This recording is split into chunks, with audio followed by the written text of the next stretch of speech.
आज का ये विषय बहुत ही, जिसको कहना चाहिए, एक प्रासंगिक विषय इसको मैं कह सकता हूँ। देश के प्रधानमंत्री श्री नरेंद्र मोदी जी ने हमारे सामने एक टारगेट रखा है कि बाय 2047 हमको अपना देश, भारत को विकसित भारत इस श्रेणी में लेकर के आना है। आज दुनिया के लगभग 200 देशों में से इस श्रेणी में एक 35-36 देश अलग अलग पैरामीटर्स को लेकर कैसे मान्यता प्राप्त, जिनको विकसित देश कहा जा सकता है, लेकिन अभी हम उस श्रेणी में नहीं हैं। आने वाले 22 साल के बाद हम इस श्रेणी में आना चाहते हैं, तो उसके लिए क्या करना होगा।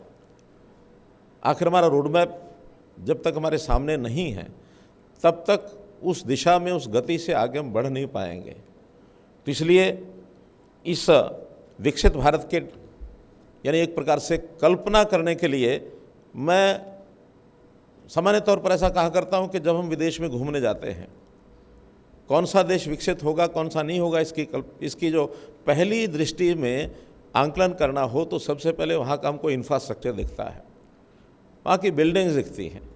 आप सिंगापुर चले जाओ, आप चाइना चले जाओ, आप जापान चले जाओ, आप यूएसए चले जाओ, जो भी ऐसे बड़े कंट्री जिनको विकसित देश कह सकते हैं, वहाँ की बड़ी बड़ी बिल्डिंग्स, आधुनिकता से भरपूर, तकनीकी तौर पर एक प्रकार से पूरा सामंजस्य रखते हुए हम कहते हैं ये देश बहुत सुंदर देश है, अच्छा देश है, विकसित देश है। विकसित की केवल एक पैमाना ये नहीं है, आखिर वहाँ के लोगों का व्यवहार क्या है, वहाँ के लोगों की आर्थिकी क्या है, वहाँ के लोगों को रोज़गार कितना मिला है, कितना उनका हैप्पीनेस इंडेक्स है, इन चीज़ों देख करके ही विकसित का पैमाना पूरा हो सकता है। लेकिन सबसे पहला काम है वहाँ का इंफ्रास्ट्रक्चर। वहाँ का इंफ्रास्ट्रक्चर अच्छा है, इसका कारण कुछ लोग कह सकते हैं कि वहाँ की आर्थिकी मजबूत है, उनकी इकोनॉमिक्स मजबूत है, लेकिन वहीं इसके उल्टा भी है। कुछ लोग ये कहते हैं कि वहाँ की आर्थिकी इसलिए अच्छी है कि वहाँ का इंफ्रास्ट्रक्चर अच्छा है। अब इंफ्रास्ट्रक्चर और वहाँ का जो इकोनॉमिक्स है, इकोनॉमी है, उन दोनों में एक संबंध है। पहले क्या अच्छा होगा, बाद में क्या अच्छा होगा, ये विषय नहीं है। ये चीज़ें साइमल्टेनियसली चलती हैं। तो साइमल्टेनियसली चलाने के लिए हमको हर क्षेत्र में आगे बढ़ना है।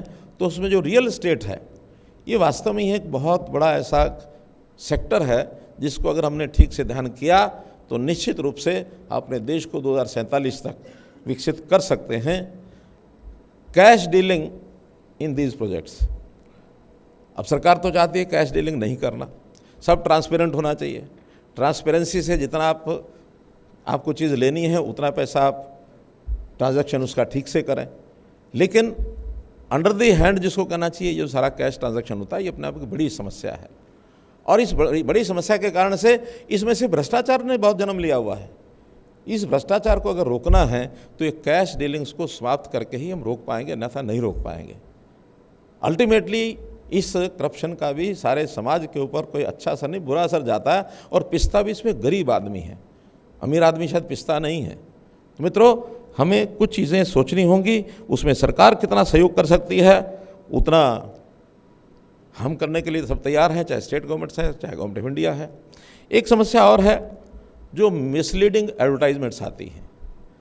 एडवर्टाइजमेंट करने के लिए मानो मीडिया हाउस को एडवर्टाइजमेंट किसी डेवलपर ने दी, वो कर देते हैं, हमने करना है, हमारा काम है, हमको तो उसमें मजदूरी मिलती है। लेकिन उस एडवर्टाइजमेंट में जो कुछ बताया गया है, क्या वो धरातल पर वास्तव में वो है कि नहीं है। ऐसी मिसलीडिंग एडवर्टाइजमेंट के कारण से भी जो कंज्यूमर है वो फंसता है, बायर इसमें फंसता है।